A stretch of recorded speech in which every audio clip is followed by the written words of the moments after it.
Ya, seperti halnya murid-murid Tuhan Yesus, setelah Tuhan Yesus naik ke surga, mereka senantiasa berada di dalam bait Allah dan memuliakan Tuhan.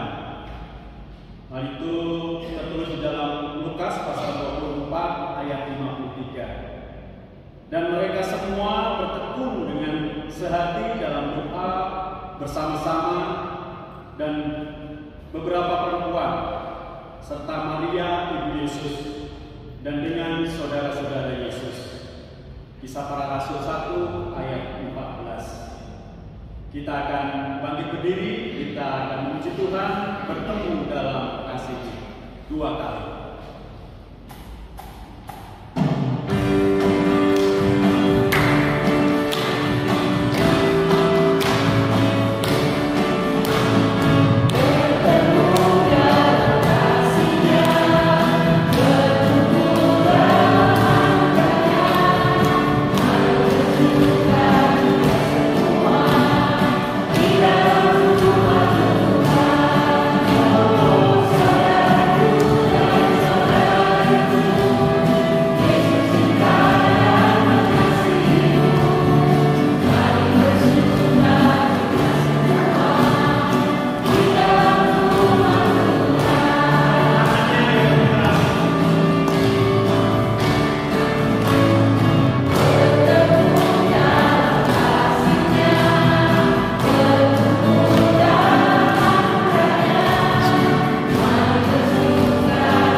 Ada yang tidak bersukacita hari ini?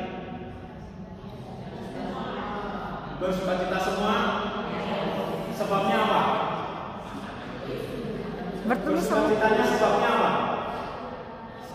Atau dapat kiriman masakan dari saudara, atau dapat rezeki yang lebih dari biasanya? Apa? Ketemu Pak Daud. Apa? Bertedo? Diselamatkan. Ya, Bapak Ibu, pada sore hari ini tema PGMP hari ke-5 ini, ke-6 ini, yaitu berkomunikasi dengan kasih. Ya, semoga Bapak Ibu hari ini bersukacita karena kasih Tuhan Yesus Kristus. Tidak hanya karena keadaan, situasi yang membuat hati kita suka, membuat hati kita gembira, tetapi karena kasih Tuhan Yesus Kristus. Oleh karena itu Bapak Ibu, kita akan kembali memuji Tuhan, betapa baiknya Engkau Tuhan dua kali.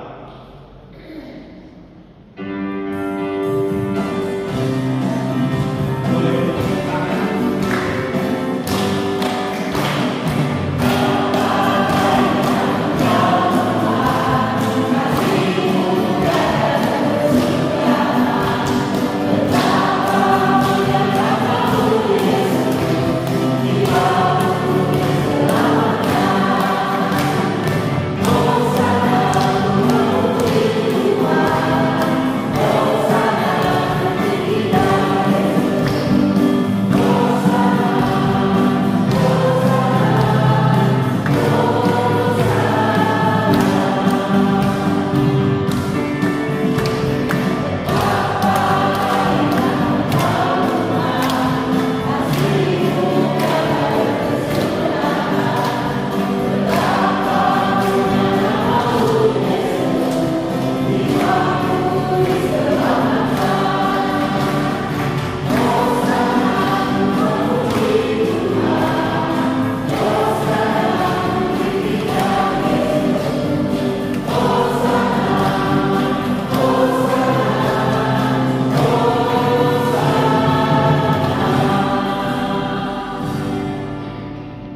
ya.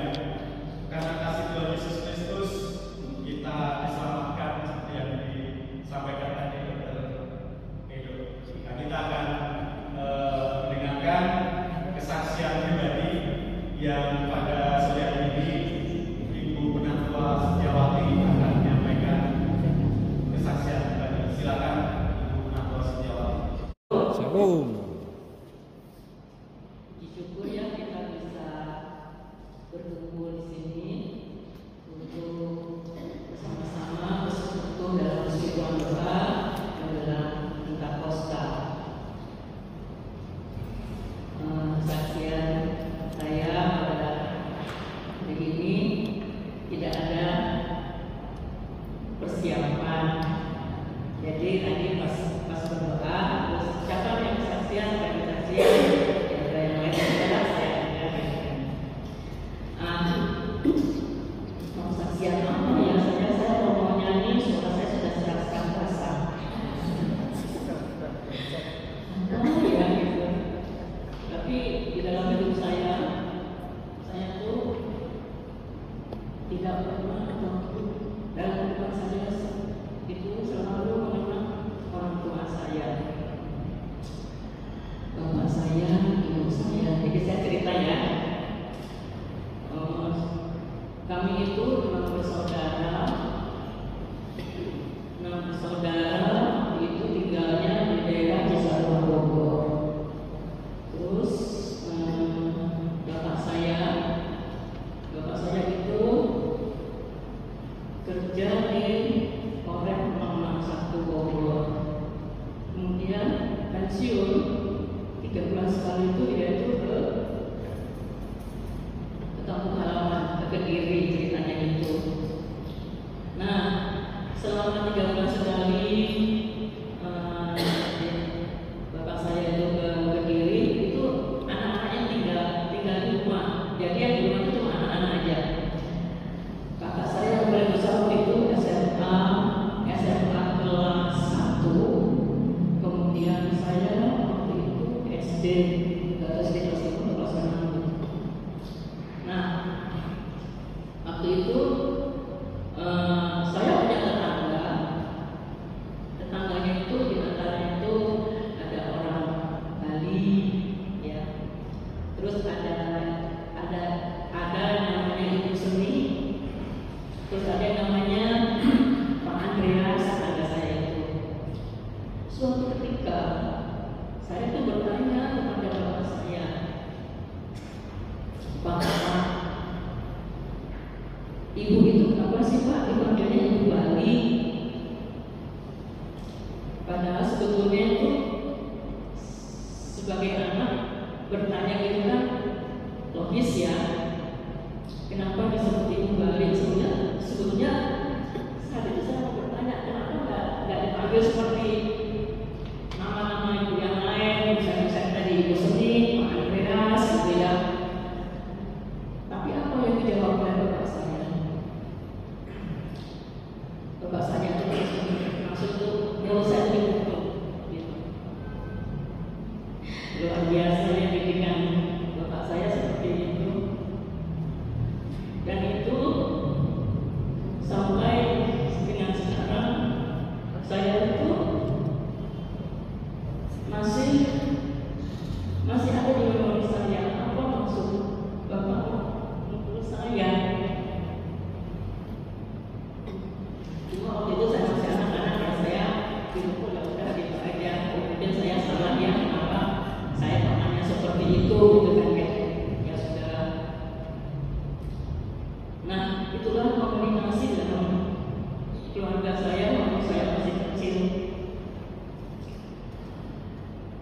Namun apa yang saya rasakan sampai saya besar dan sampai dengan saat ini, ternyata ketika saya dipukul seperti itu sama bapak saya baru nyadar Pak Ibu.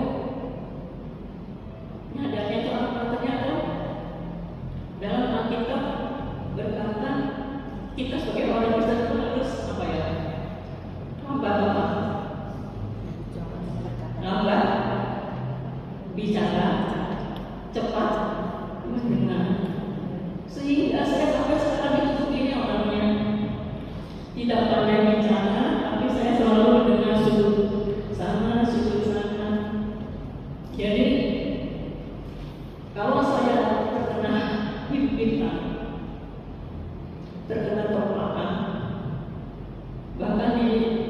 dicerca, bahkan saya dihakimi, saya tidak bisa berbuat apa-apa.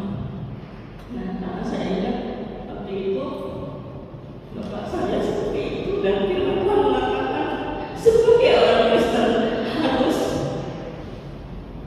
cepat mendengar, lambat bicara. Bapak Ibu, inilah kesaksian saya, sehingga kalau Bapak Ibu lihat saya seperti ini, saya nggak bisa banyak ngomong. Saya cuma misalnya cepat mendengar saja. Ketika Bapak Ibu ngomong seperti itu, saya cepat mendengar. Tapi saya untuk langsung berbicara, saya nggak bisa. Saya untuk berbicara, bukan saya ganggu ya Bapak Ibu ya, bukan saya ganggu. Cuma saya cepat berbicara kepada Tuhan saya. Ketika saya ditempa, ketika saya dipimpin, ketika saya dihakimi, saya langsung bicara kepada Tuhan. Dan bicaranya bukan cuma sekali.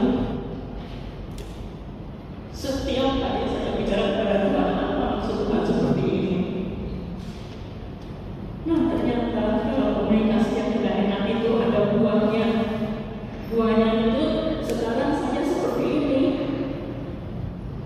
Bahwa kamu ini orang Kristen jangan cepat bicara, harus cepat mendengar, sehingga komunikasi tetap berjalan di manapun berada.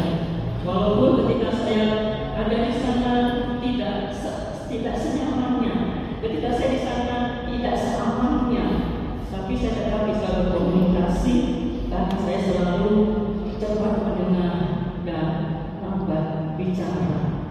Pengalaman saya yang tidak enak masa kecil ternyata ada buahnya untuk saya pada hari ini. Demikian juga Bapak Ibu, untuk kita semuanya, kita sebagai orang Kristen, kita harus belajar dari setiap firman Tuhan. Tidak cuma dibaca terus, tapi ambil satu ayat dan diterapkan dalam kehidupan.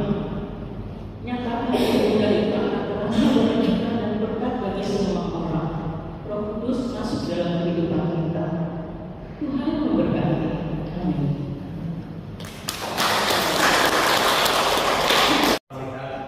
Makanya digantikan oleh Ibu Setiawati.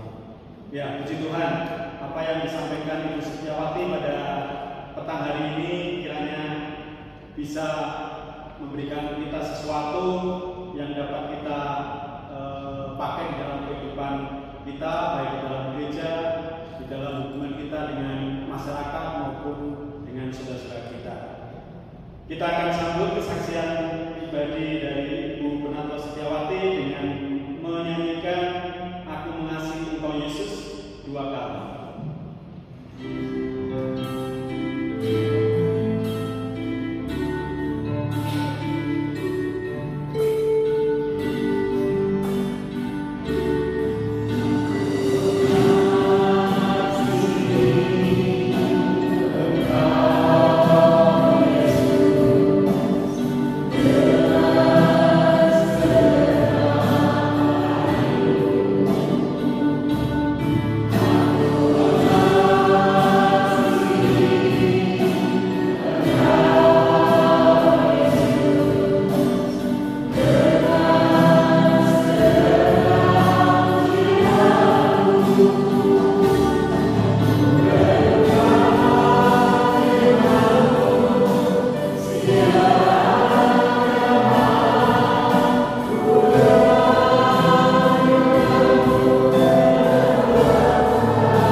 Bapak Ibu yang saya kasih di dalam Tuhan, sebelum kita akan mendengarkan firman Tuhan, mari kita minta kekuatan kita berdoa.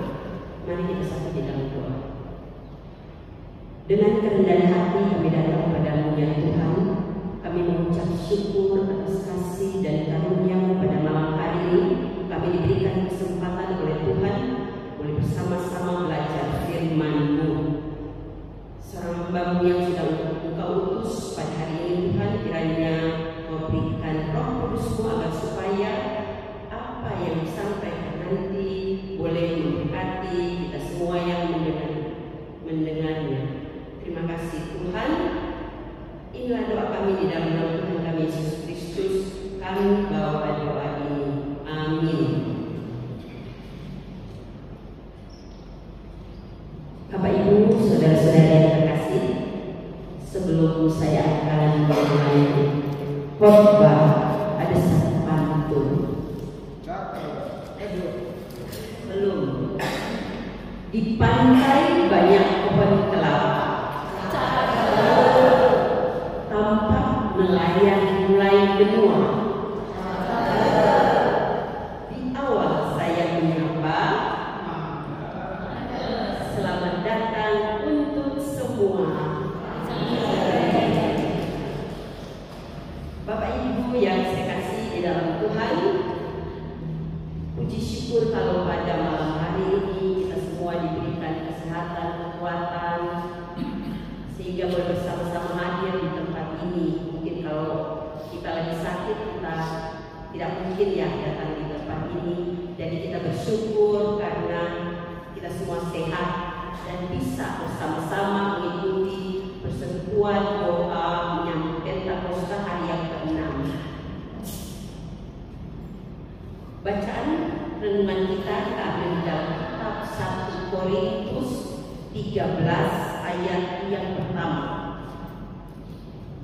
1 Korintus 13 ayat yang pertama yang berbunyi demikian. Sekalipun aku dapat berbicara dalam semua bahasa manusia dan bahasa malaikat, tetapi jika aku tidak mempunyai kasih, aku sama dengan gong yang berkumandang dan simbal yang gemericik. Kalau ejaan yang lama, simbal itu canang. Simbal itu alat musik yang pada zaman kuno Turki seperti drum band yang bulat itu simbal. Nah, baik Bapak Ibu, tema renungan kita hari ini yaitu berkomunikasi dalam kasih. Berkomunikasi dalam kasih, tema kita hari ini. Kita ketahui bersama bahwa anugerah terbesar yang Tuhan berikan kepada setiap manusia adalah komunikasi. Melalui komunikasi kita bisa berbagi rasa. Ketika kita bersuka cita, kita berkomunikasi dengan sahabat kita. Ketika kita ada damai sejahtera, kita berbagi cerita dengan saudara kita. Ketika kita kecewa, ketika kita bangga dengan keberhasilan kita, ketika kita jatuh cinta, ketika kita lega, kita berbagi rasa dengan sahabat, teman, saudara kita. Melalui komunikasi, kita berbagi harapan. Ketika kita ingin sukses, kita berbagi cerita. Ketika keluarga sehat, ketika kita memiliki tempat tinggal yang nyaman, kita bercerita dengan orang lain. Melalui komunikasi, kita berbagi impian.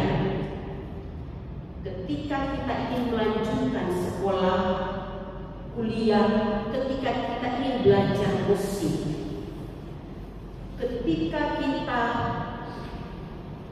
memiliki keluarga yang berkasih, atau ketika kita memberikan dampak yang positif di tengah masyarakat, kita berkomunikasi dengan saudara atau siapapun juga. Nah, itulah komunikasi, artinya kita berbagi cerita.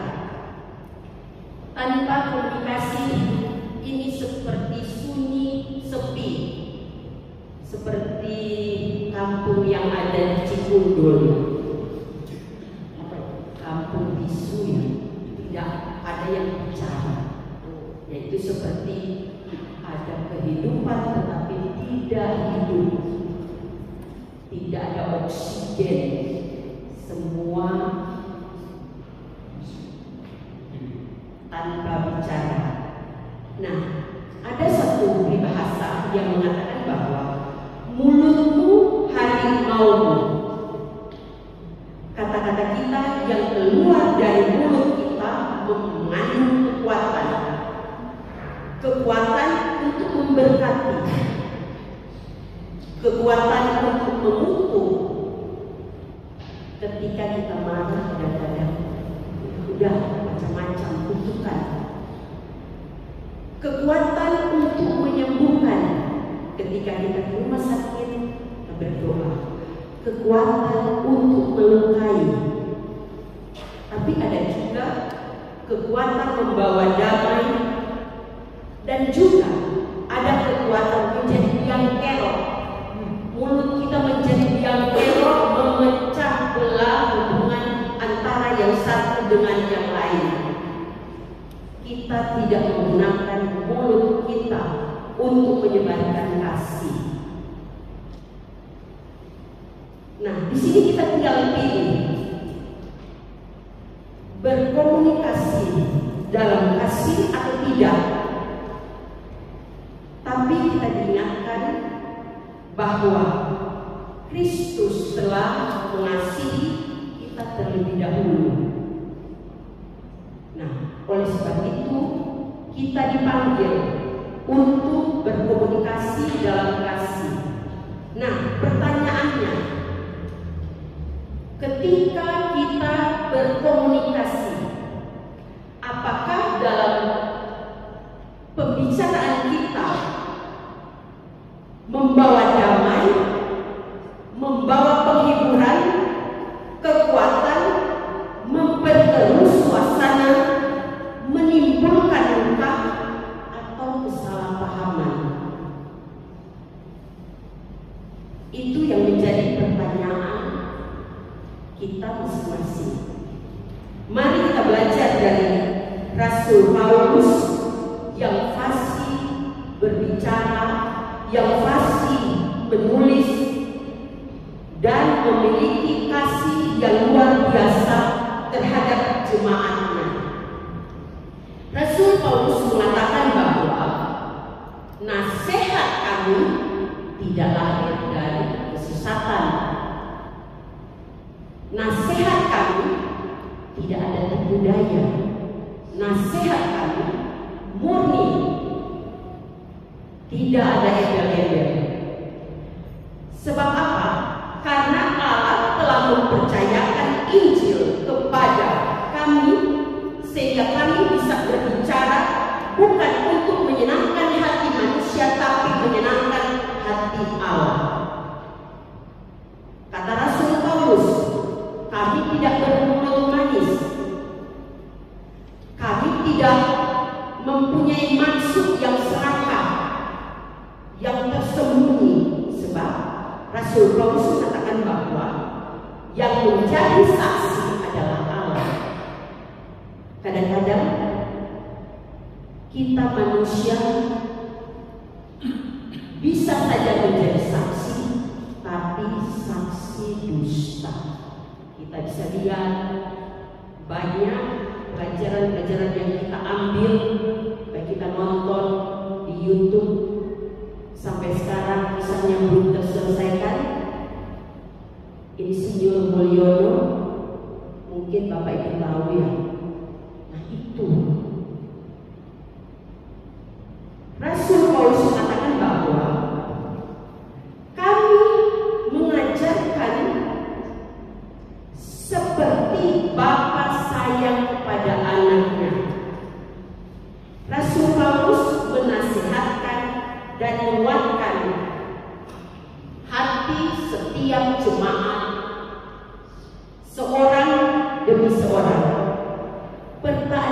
bertanya, ketika kita sudah berkomunikasi dengan sahabat, tetangga, atau saudara-saudara kita, apakah kita memiliki kasih? Apakah kita mengajarkan kasih? Sebab firman Tuhan mengatakan bahwa kasih itu bermurah hati, tidak cemburu, tidak memegahkan diri, tidak sombong, tidak melakukan hal yang tidak sopan, tidak mencari keuntungan diri sendiri, tidak pemarah, tidak menyimpan kesalahan orang lain. Tentu kita bertanya, apakah di dalam hati kita ada kasih atau tidak? Mungkin Bapak Ibu saudara-saudara tidak bisa atau nggak enak menjawab. Yang menjadi saksi adalah Allah. Seperti Rasul Paulus meyakinkan jemaat bahwa Allah adalah yang menjadi saksi. Jadi kalau kita tidak punya kasih terhadap sesama, ya kita urusannya dengan Allah. Karena kadang-kadang ada kemunafikan, manis di depan, tetapi di belakang nimbang. Mulut manis, di depan kita, aduh sangat baik sekali pokoknya. Tidak ada duanya. Tapi bukan di DKI Jenderal Jackson ya. Saya percaya gak ada itu. Senior aja bisa bilang gak ada. Jemaat di DKI Jenderal Jackson sampai saat ini, walaupun kadang-kadang ada salah paham, tapi selalu memaafkan. Kita dengan firman Tuhan tiap hari Minggu karena ada kasih. Bapak Ibu yang saya kasih di dalam Tuhan, mengapa Paulus menulis surat tentang kasih kepada jemaat Korintus? Kok kenapa ya? Rasul Paulus tidak menulis surat kasih ini kepada jemaat Tesalonika. Kita belajar. Pertama, karena Rasul Paulus mendengar dari keluarga Chloe bahwa ada perselisihan antara mereka. Oleh sebab itu, setelah Rasul Paulus mendengar apa yang disampaikan oleh keluarga Chloe, Rasul Paulus memberikan wejangan. Rasul Paulus mengarahkan hati mereka kepada Tuhan. Jadi tujuan daripada Rasul Paulus menulis surat yang bertemakan kasih itu kepada jemaat Korintus, agar supaya mengarahkan hati jemaat Korintus kepada Tuhan. Karena ada perselisihan. Kalau dalam kasih kan tidak ada perselisihan. Kemudian kedua, Rasul Paulus menyadarkan jemaat Korintus untuk fokus mengasihi Tuhan dan sesama di atas segala-galanya. Fokus. Kadang-kadang dalam hidup kita tidak fokus, ada perselisihan. Nah, melalui berkomunikasi dalam kasih, kita dibaharui. Kasih tidak pernah menuntut agar semua itu berjalan sesuai dengan keinginan kita. Kadang-kadang dalam hidup kita, misalnya dalam satu keluarga, bapaknya maunya begini, ibunya maunya begini, anaknya maunya begini. Ada perselisihan, ada perpecahan. Nah, tetapi jika kita punya kasih, kita dimampukan untuk mendengarkan, menghargai sudut pandang orang kita berbeda dari apa yang kita yakini. Kita perlu menghargai. Kadang-kadang kalau kita bersahabat dengan teman-teman kita yang seberang, kita harus menghargai.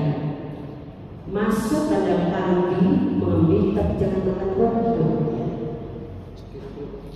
Ya, jangan makan rumput. Boleh kita ngomong, tapi jangan makan rumput. Bapak Ibu yang saya kasihi di dalam Tuhan, Allah sanggup memberikan kita kata-kata yang penuh kasih dan keramahan. Kita tidak diajarkan seperti jemaat Korintus.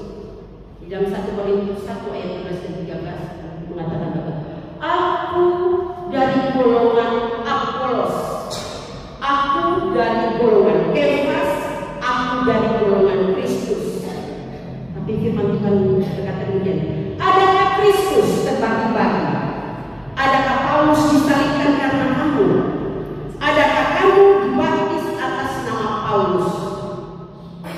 Bapak Ibu yang saya kasihi di dalam Tuhan, saya percaya di tempat ini, di gereja ini, tidak ada yang mengatakan, oh saya dari Manado, bikin kelompok sini dong.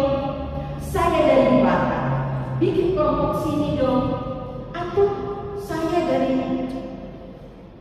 Jawa gitu. Kelompok berkelompok. Tidak baik. Tuhan tidak pernah mengajarkan ada kelompok-kelompok. Tidak ada perbedaan antara satu dengan yang lain. Nah,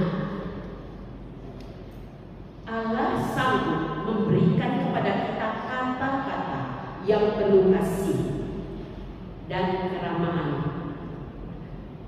Ayat-ayat ini menceritakan tentang ketika kita berkomunikasi yang baik, hasilnya apa?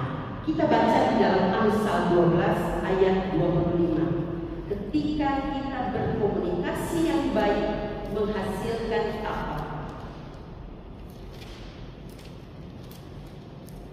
Amsal 12 ayat 25. Perkataan yang baik menggembirakan dia.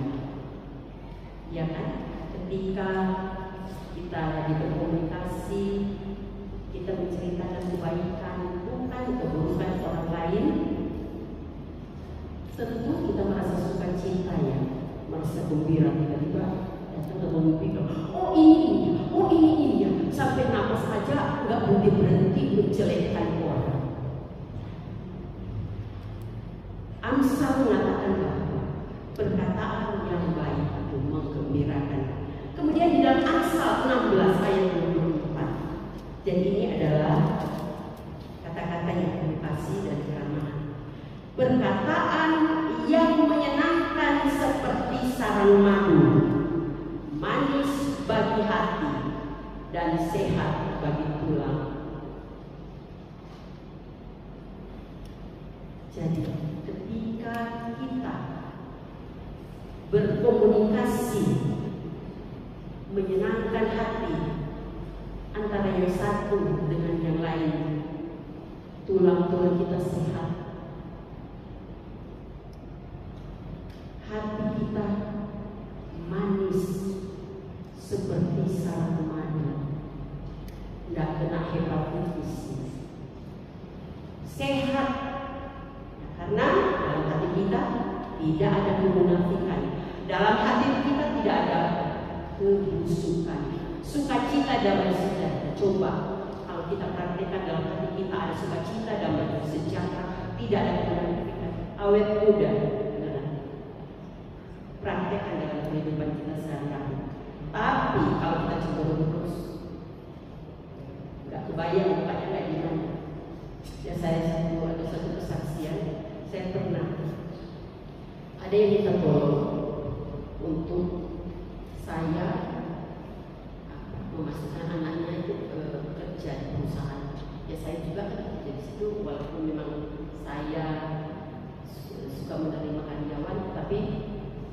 juga masih melihat kira-kira standar apa yang dibutuhkan di situ.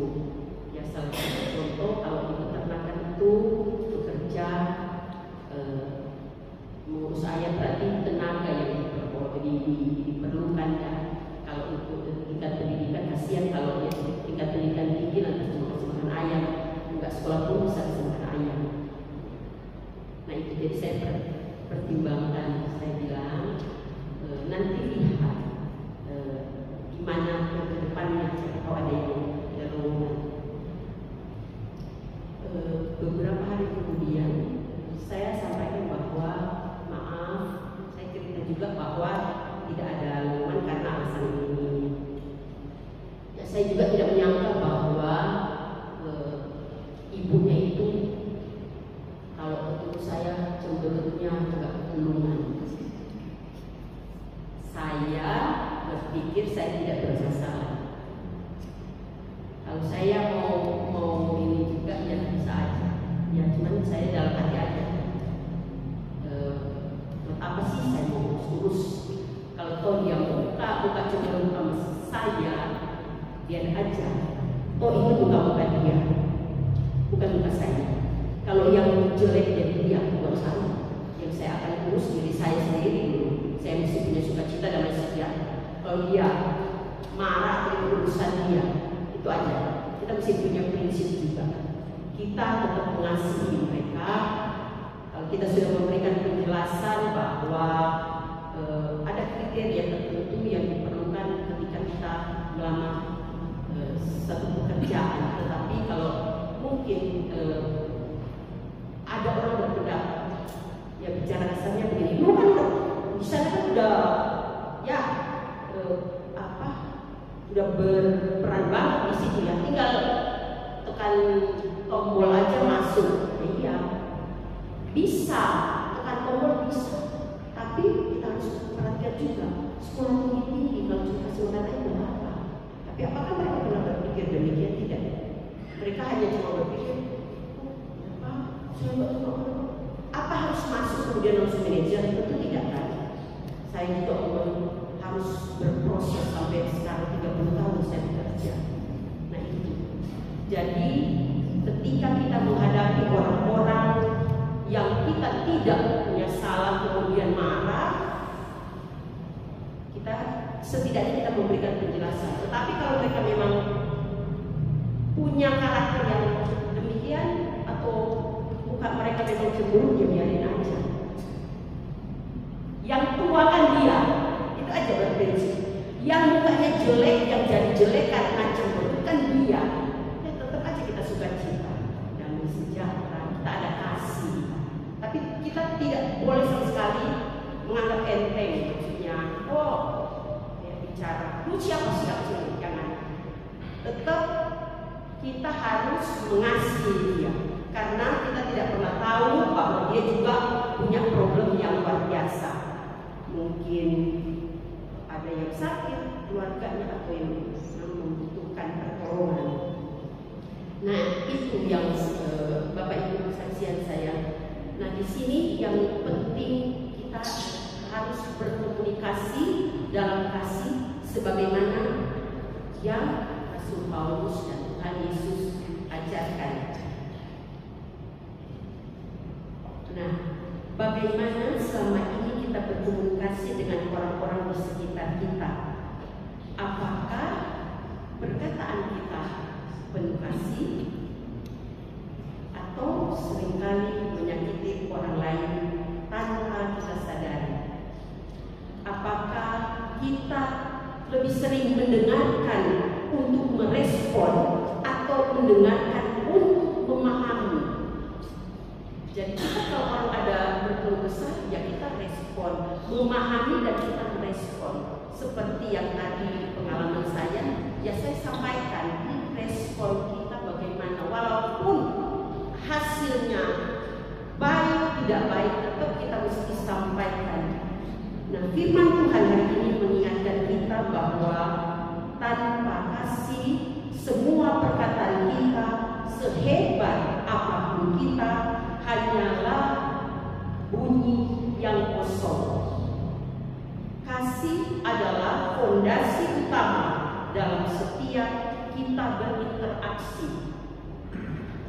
kasihlah yang memberikan makna dan dampak positif bagi orang lain.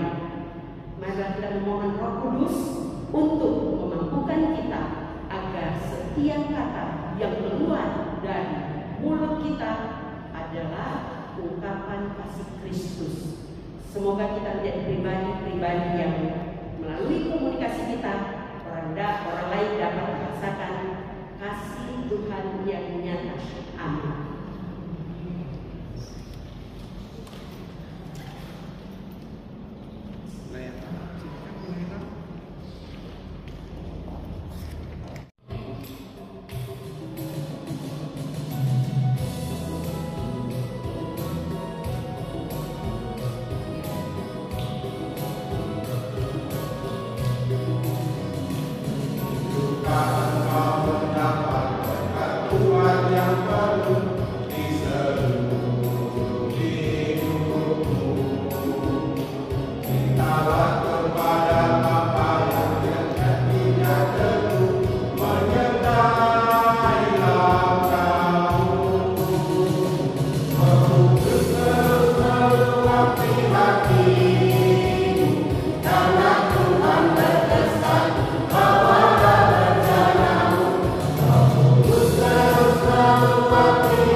Ya, kita masuk dalam persekutuan dua kelompok, silahkan.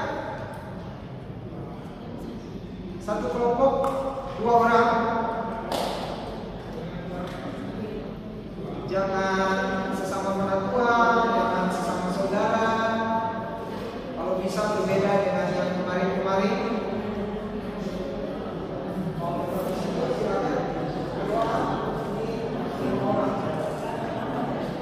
Ya, yang kita doakan ialah badan dalam belajar.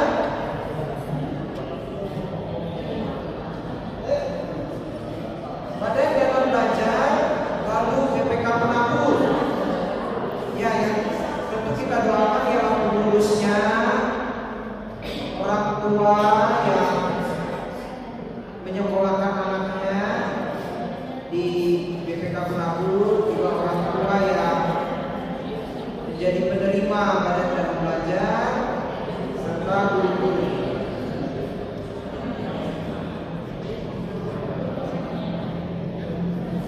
Ya, silakan bagi siapa yang mendoakan badan dalam belajar, siapa yang